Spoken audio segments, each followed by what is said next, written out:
choose the instrument you guys play? Why'd you honestly, I think for me, when I was like 7th grade or whatever, I wanted to play drums. That's all I was just really into drums.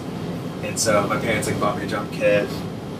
I was, fiddling around with that, and I played that for several years and never really put in the time to be good at it. And I liked it. I always loved it. And then you really wanted to be a musician. And then I really thought, man, this isn't music. Right. But honestly, it's funny that you say that, but there was this point where my friends would come over and I realized I couldn't play a song for them. I could kind of make noise, but I couldn't play anything that, for me, that was recognizable. Only really drummers would recognize drum parts. So I was kind of I can't write a song or play a song like this that is melodic, that I want to, the way that I want to hear it.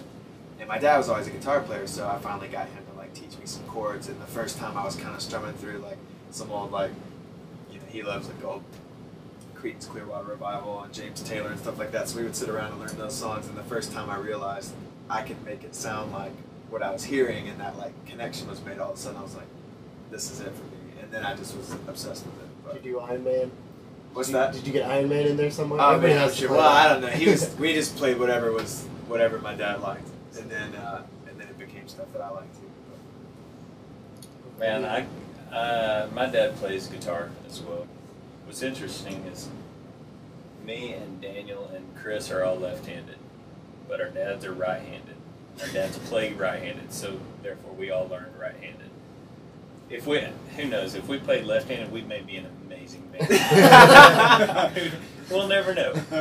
But my dad played guitar, so I jacked around on that a little bit, but not a lot. And when I was 15, that was in the 80s, so I was huge into glam rock, Poison and Pretty Boy Floyd and all those guys. And my sister started dating this dude that looked exactly like John Bon Jovi. Long hair, and he played bass, and I thought he was the coolest thing ever. I was 15 years old, was over at his house one time, and he had Guns N' Roses' Appetite for Destruction on vinyl. I put it on, picked up his bass, never picked up a bass before, and just by ear played the first track, which is Welcome to the Jungle. And it's like Daniel said, I was like, yes! This is what I'm supposed to do. He came in and he's like, do you know how to play bass? I was like, no, I'm just jacking around. He's like, you're playing that exactly right. So, really, it started with Welcome to the Jungle for me, and I've been playing bass ever since. It's good. It's good. I think I always wanted to play drums. I always gravitated to that when I saw bands play when I was little, and even on TV, I thought, man, the drummer is the guy who's, to a certain degree, holding the fort down, for the band, the foundation of it. And so I thought, well, I don't really want to take the time to learn to play guitar, so I'm going to jump on the drums. And I get to hit things really hard, which is awesome, and make the most noise. So it kind of started like that. And I was, all along the way, I couldn't get enough of it. And then before my parents ever bought me a drum kit, I was probably in the 5th grade, 6th grade maybe. And a buddy of mine, his dad had an old 60s Ludwig kit, kind of dusty and dirty in the garage, and I would go over to my friend's house and just find that kit and disappear for hours. They would never see me. It was being banging on the drums the whole time, and it just fueled that. So pretty soon after that, I conned my parents into buying me a drum kit, and it just kind of took off from there, and just played to records and everything as much as I could. So.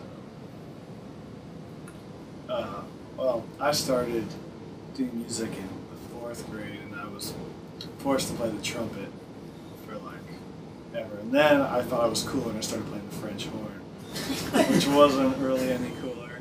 But I remember French horn's way cooler than a trumpet. it was. I don't know. But either way, once my church started contemporary service when I was in high school, and so I thought they needed guitar players, so I just woodshedded it for a while, and eventually they let me play on a Sunday. And I sold my French horn for an SG. And my mom was not very happy. It's a but good T-shirt. I was a senior. It was great. But that started the endless gear buying and guitar journey. So